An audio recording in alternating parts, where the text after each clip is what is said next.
Quando nós falamos do caso da morte do pequeno Lucas Antônio, lá em Riacho Doce, os moradores do local falaram, aqui inclusive no Cidade, que o aviso sobre o fio partido que estava no chão e que matou a criança, esse aviso foi dado na madrugada do dia 28 para o dia 29 de janeiro.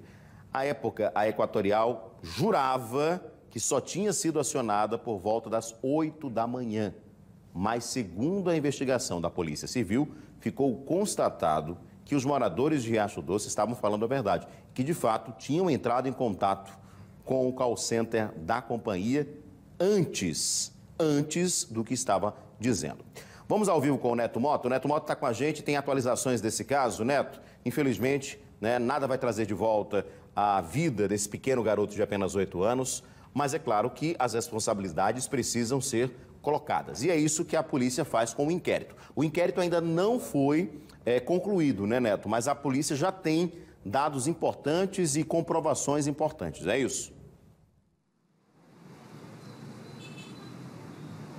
Exatamente isso, Edson Moura. O inquérito ainda não foi concluído, as investigações continuam. Essa foi uma das informações confirmadas, inclusive, pelo delegado Robervaldo Davino, que falou também o que já havia sido especulado pelos próprios moradores lá de Riacho Doce, que a Equatorial havia recebido várias ligações ainda durante a madrugada do dia 28 para o dia 29. Uma investigação que foi aí cheia de polêmicas justamente por conta desse ponto.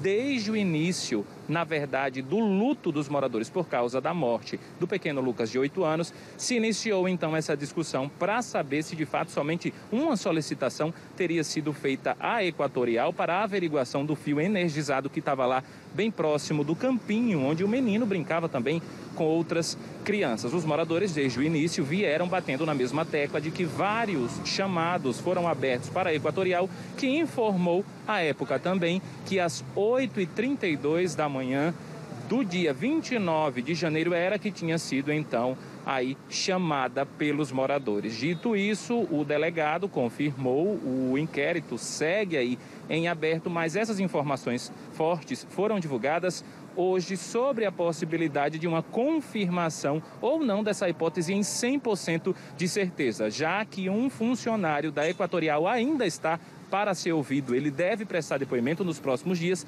também para o mesmo delegado Robervaldo Davino. O fato é que os moradores informaram que já haviam notado o perigo desse fio durante todo o dia e somente de manhã a Equatorial disse que foi chamada. Volto para você.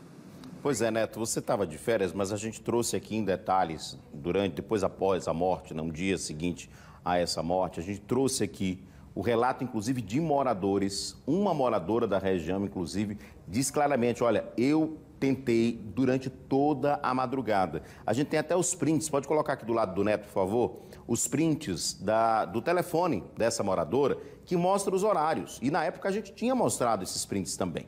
Mas é claro que a polícia tem todo o trabalho de investigação, vai exatamente buscar mais detalhes, ouvir testemunhas, ouvir inclusive a própria empresa sobre esse chamamento. E a gente tem aqui, ó, a primeira chamada realizada no telefone, viu, Neto Mota? A gente está com ela na tela, 3h29, 3 da manhã e 29 minutos, tá? 3 horas e 29 minutos.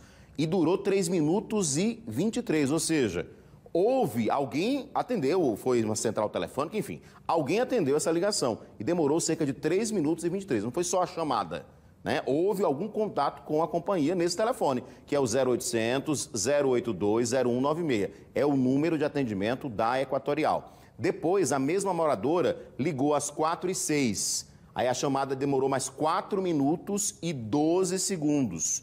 Às 4h11, 5 minutos e 49 segundos. Às 6 da manhã, 9 minutos de ligação para esse mesmo número da Equatorial.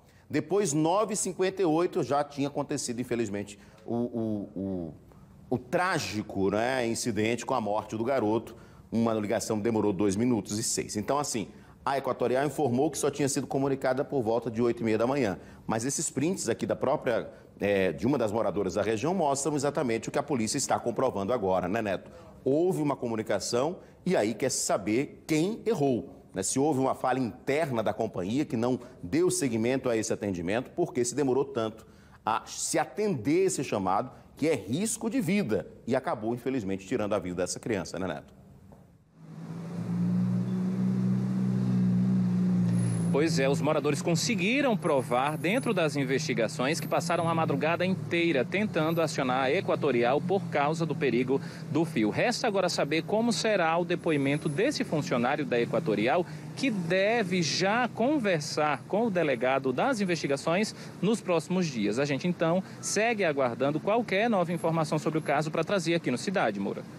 Perfeito, Neto. Vamos ficar aguardando, né? E a gente continua, é claro, e a família, né? Como eu repito, não dá para trazer de volta a vida do pequeno Lucas Antônio, mas é preciso se fazer justiça e se apurar responsabilidades, né? Houve falhas. De quem foram essas falhas? A polícia está concluindo o inquérito e depois vai exatamente ver essa conclusão. Mas as investigações já mostram que a empresa responsável por evitar o pior tinha sido chamada ainda na madrugada.